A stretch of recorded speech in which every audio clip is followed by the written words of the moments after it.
Sebelum melanjutkan, jangan lupa subscribe dulu. Terima kasih. Bab 77, Harta Karun Surgawi. Alis Huang Xiaolong berkerut ringan, dia tidak menyangka akan memiliki seorang kakak senior. Chen Tianqi. Huang Xiaolong mengerti apa yang dimaksud Yuming. Dalam situasi saat ini, gerbang Asura terbagi menjadi dua faksi, satu pihak dipimpin oleh Chen Tianqi yang ingin mengambil alih sekte dan menjadi penguasa, sementara yang lain dipimpin oleh penjaga kiri dan kanan, Zhao Su dan Zhang Fu. Sebagian besar tetua setuju dan berpihak pada Zhao Su dan Zhang Fu, hanya orang yang memiliki cincin Asura yang dapat menggantikan penguasa tua, seperti Yuming dan murid-muridnya, Hao Tian dan Fei Hou. Tidak ada pertanyaan tentang kesetiaan Yuming dan golongan ini. Kalau tidak, ketika Yuming, Hao Tian, dan Fei Hou mengetahui bahwa ia memiliki cincin Asura, mereka akan merebutnya tanpa berpikir dua kali. Kalau saja golongan Chen Tianqi sampai tahu akan keberadaannya dan bahwa cincin Asura ada di tangannya, maka meski dia berada jauh di benua angin salju, di kerajaan Luotong yang hanya biji wijen kecil ini, dia akan berada dalam posisi berbahaya. Pada saat ini, suara Yuming terdengar lagi, jika kepala domain utama Chen Tianqi tahu tentang penguasa dan cincin Asura, dia pasti akan mengirim orang untuk membunuh penguasa. Kemungkinannya, dia bahkan mungkin datang sendiri. Suara Huang Xiaolong terdengar muram saat dia bertanya, Chen Tianqi ini, seberapa kuat dia? Yuming menggelengkan kepalanya, berkata, bawahan tidak begitu jelas tentang ini. Dalam dekade terakhir, tidak seorang pun melihat kepala domain utama Chen Tianqi mengungkapkan kekuatan aslinya, namun, selama masa ketika penguasa tua pergi, kekuatan kepala domain utama Chen Tianqi telah mencapai alam Sein Ordo kelima. Orang suci tingkat kelima. Jantung Huang Xiaolong berdebar kencang mendengar hal itu berarti bahwa lebih dari satu dekade yang lalu, Chen Tianqi ini sudah menjadi prajurit alam suci tingkat kelima. Pada saat ini, Huang Xiaolong benar-benar merasa kekuatannya masih terlalu lemah. Meskipun dibandingkan dengan teman sebayanya, bakat dan kemajuannya dapat dianggap sebagai sesuatu yang menantang surga, melawan para pejuang Xiantian dan Sein Realm, kekuatannya yang sangat sedikit tidak berarti.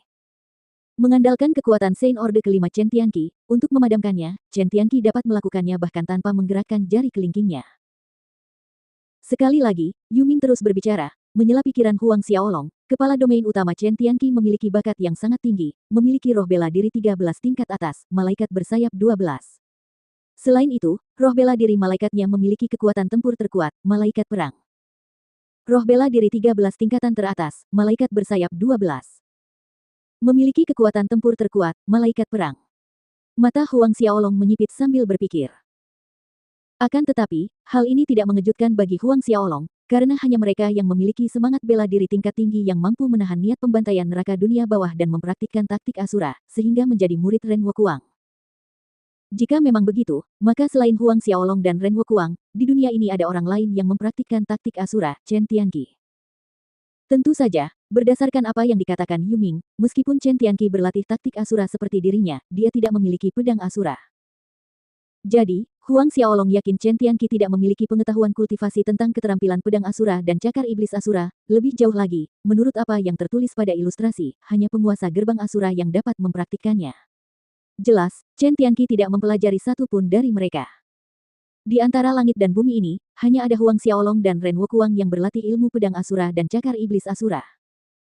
Tuan, sebenarnya, bakat penguasa tidak lebih buruk dari kepala wilayah utama Chen Tianqi. Pada saat ini, Fei Hou bergegas berkata kepada Yuming.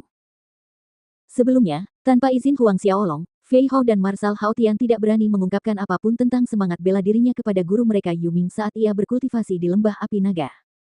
Jadi, sampai saat ini, Yuming tidak tahu tentang semangat bela diri kembar Huang Xiaolong yang luar biasa. Mendengar Fei Hou berbicara, Yuming segera menoleh ke Huang Xiaolong, dengan ekspresi tidak percaya di wajahnya, mungkinkah penguasa juga memiliki roh bela diri 13 tingkat atas? Kepala domain utama Chen Tianqi adalah orang dengan bakat tertinggi di gerbang Asura dan di seluruh benua awan bintang, bakatnya dianggap sebagai salah satu bakat utama. Belum lagi, roh bela diri 13 tingkat atas. Bahkan roh bela diri tingkat 13 adalah permata langka di seluruh dunia roh bela diri.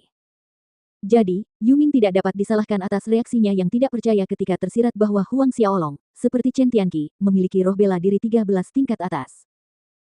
Pada titik ini, Marsekal Hao Tian dan Fei Hou mengalihkan pandangan mereka ke arah Huang Xiaolong.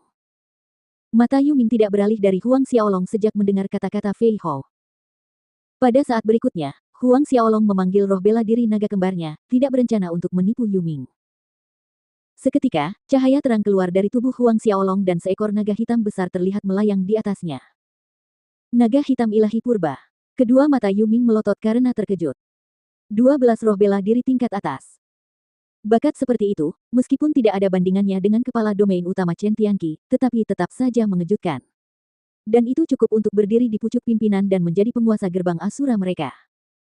Tepat pada saat ini, cahaya biru yang menyilaukan muncul di belakang Huang Xiaolong. Di bawah tatapan mata Yuming yang tercengang, seekor naga biru muncul di aula, melayang dengan tenang di udara di samping naga hitam itu. Naga hitam dan biru saling bertautan, dan gema auman naga bergetar ke keempat arah. Yuming yang tercengang menatap kosong ke arah dua naga itu, pikirannya menjadi kosong. Kembar, semangat bela diri kembar yang luar biasa. Terlebih lagi, keduanya merupakan roh bela diri naga ilahi primordial. Naga biru, ah. Begitu banyak tahun di dunia roh bela diri, namun Yuming belum pernah mendengar ada orang yang memiliki roh bela diri naga biru. Terdiam beberapa saat, lidah Yuming terpelintir menjadi simpul, mirip dengan reaksi murid-muridnya, Fei Hou dan Marshal Haotian ketika mereka pertama kali mengetahuinya. Dalam tindakan yang tiba-tiba, Yuming berdiri dari tempat duduknya dan berlutut dengan satu lutut. Berdaulat dan tak terkalahkan di seluruh dunia. Yuming memuji, gemetar karena kegembiraan. Huang Xiaolong segera mengangkat Yuming, tetapi dia tetap berlutut untuk waktu yang lama sebelum akhirnya mau bangun.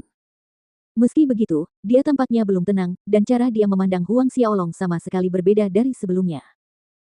Setelah Yuming berdiri, Huang Xiaolong berpikir sejenak sebelum berkata, aku punya sesuatu untuk ditunjukkan kepada kalian semua. Di depan Yuming, Fei Hou, dan Marshal Haotian, cahaya terang lain bersinar di belakang Huang Xiaolong, memperlihatkan pagoda emas berkilau. Pagoda yang sama yang telah ditemukan Huang Xiaolong di lembah api naga.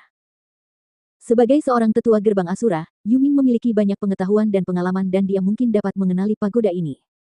Huang Xiaolong ingin membiarkan Yuming mengidentifikasi harta karun seperti apa pagoda itu. Dengan tingkat kesetiaan yang ditunjukkan oleh ketiga murid utama itu, Huang Xiaolong tidak takut mereka akan membocorkan berita tentang hal itu. Fei Hou, Marshal Haotian, dan Yuming menatap pagoda emas di belakang Huang Xiaolong, dan masing-masing dari mereka dipenuhi dengan kebingungan. Namun, Yuming tiba-tiba gemetar seolah-olah dia tersengat listrik, ini sama dramatisnya seperti ketika dia melihat naga hitam Huang Xiaolong. Dengan bibir gemetar, dia mengarahkan jarinya ke pagoda emas yang melayang di belakang Huang Xiaolong. Matanya hampir keluar saat dia tergagap, apakah ini pagoda harta karun Linglong? Pagoda harta karun Linglong. Baik Fei Hou maupun Marsekal Haotian menatap ke arah Tuan Yuming yang bersemangat, dan keduanya menjadi semakin bingung. Jelas, keduanya belum pernah mendengar tentang pagoda harta karun Linglong ini. Perhatian Huang Xiaolong juga tertuju pada Yuming. Pagoda harta karun Linglong. Ini benar-benar pagoda harta karun Linglong. Pada saat ini, tampak seperti tidak ada apapun selain pagoda emas di depan Yuming, matanya menyala karena emosi, dan irama napasnya semakin cepat. Melihat reaksi dramatis Yuming, Huang Xiaolong merasa tak bisa berkata apa-apa. Namun, dilihat dari reaksinya, apa yang disebut pagoda harta karun Linglong ini adalah barang yang sangat langka dan berharga. Setelah waktu yang terasa seperti setengah hari, Yuming akhirnya tenang, menatap Huang Xiaolong, matanya mengandung sedikit jejak rasa iri. Bahkan ketika Huang Xiaolong memanggil roh bela diri naga kembarnya yang luar biasa, tidak ada rasa iri di matanya. Menghirup napas dalam-dalam, Yuming berkata kepada Huang Xiaolong, di antara langit dan bumi, ada benda-benda yang disebut sebagai harta karun surgawi. Setiap kali harta karun surgawi muncul, ia akan meninggalkan jejak berdarah di belakangnya, banyak kekuatan bersaing untuk mendapatkannya dan banyak orang mati untuknya. Yuming berhenti sejenak di sini sebelum melanjutkan, matanya berbinar saat ia menatap pagoda di belakang Huang Xiaolong. Di antara langit dan bumi, ada total 32 harta karun surgawi. Dan pagoda penguasa, jika aku tidak salah, seharusnya nomor 9, pagoda harta karun Linglong.